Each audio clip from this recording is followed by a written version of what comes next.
NEET UG. 2026 ചോദ്യപേപ്പർ ചോർച്ചയുമായി ബന്ധപ്പെട്ട് 30 വയസ്സുകാരനായ BIMS വിദ്യാർത്ഥിയെ ചൊവ്വാഴ്ച CBI കസ്റ്റഡിയിലെടുത്തു. ശുഭം ഖൈർനാർ എന്നാണ് പ്രതിയെ തിരിച്ചറിഞ്ഞിട്ടുള്ളത്. NEET UG. ചോദ്യപേപ്പർ ചോർച്ച വിവാദത്തിന്റെ കേന്ദ്ര ബിന്ദുവായ ഗസ് പേപ്പർ ഇയാൾ പൂനെയിലുള്ള മറ്റൊരു പ്രതിയിൽ നിന്ന് 10 ലക്ഷം രൂപയ്ക്ക് വാങ്ങിയതായി ആരോപിക്കപ്പെടുന്നു. തുടർന്ന് ഈ പേപ്പർ ഹരിയാനയിലുള്ള ഒരാൾക്ക് 15 ലക്ഷം രൂപയ്ക്ക് മറിച്ചു വിൽക്കുകയും ചെയ്തുവെന്ന് ഉദ്യോഗസ്ഥർ വ്യക്തമാക്കി. നീറ്റ് ചോദ്യപേപ്പർ ചോർച്ചയെക്കുറിച്ച് അന്വേഷിക്കാൻ കേന്ദ്ര സർക്കാർ നിയോഗിച്ച CBIയുടെ 4 സംഘങ്ങൾ ഖൈർനാറെ കസ്റ്റഡിയിലെടുക്കാൻ നാസിക്കിലെത്തി. ആദ്യം നാസിക് ക്രൈംബ്രാഞ്ച് കസ്റ്റഡിയിലെടുത്ത ഇയാളെ പിന്നീട് കേന്ദ്ര ഏജൻസിക്ക് കൈമാറുകയായിരുന്നു.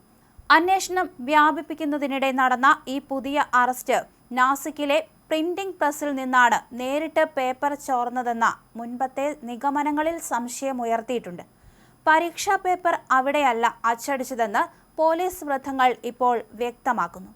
അതേസമയം ശുഭത്തിന്റെ പിതാവും ഡോക്ടറുമായ മധുകർ ഖൈർനാർ തന്റെ മകനെതിരെയുള്ള ആരോപണങ്ങൾ നിഷേധിക്കുകയും അവൻ നിരപരാധിയാണെന്ന് അവകാശപ്പെടുകയും ചെയ്തു.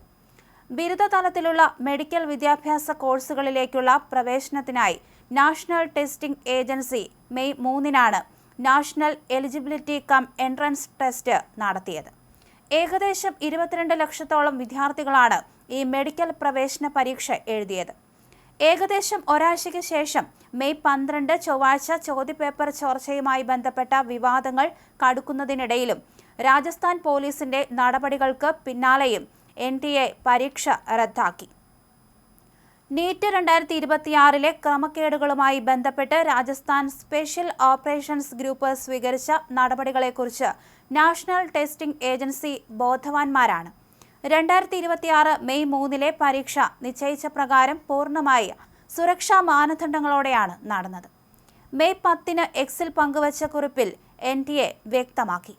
പരീക്ഷാ അതോറിറ്റിയുടെ അറിയിപ്പ് പ്രകാരം ക്രമക്കേടുകളെക്കുറിച്ചുള്ള വിവരങ്ങൾ ലഭിച്ചത് പരീക്ഷ കഴിഞ്ഞ് 4-ാം ദിവസം, അതായത് മെയ് 7 വൈകുന്നേരമാണ്. തുടർന്ന് മെയ് 8 രാവിലെ തന്നെ സ്വതന്ത്രമായ അന്വേഷണത്തിനും ആവശ്യമായ നടപടികൾക്കുമായി ഈ വിവരങ്ങൾ കേന്ദ്ര ഏജൻസികൾക്ക് കൈമാറുകയും ചെയ്തു. മാധ്യമങ്ങളിൽ റിപ്പോർട്ട് ചെയ്യപ്പെട്ട അറസ്റ്റുകൾ ഉൾപ്പെടെയുള്ള നിയമ നടപടികൾ അന്വേഷണ ഏജൻസികളുടെ കൃത്യസമയത്തുള്ള പ്രൊഫഷണലായ പ്രവർത്തനത്തിന്റെ ഫലമാണെന്നും NTA കൂട്ടിച്ചേർത്തു.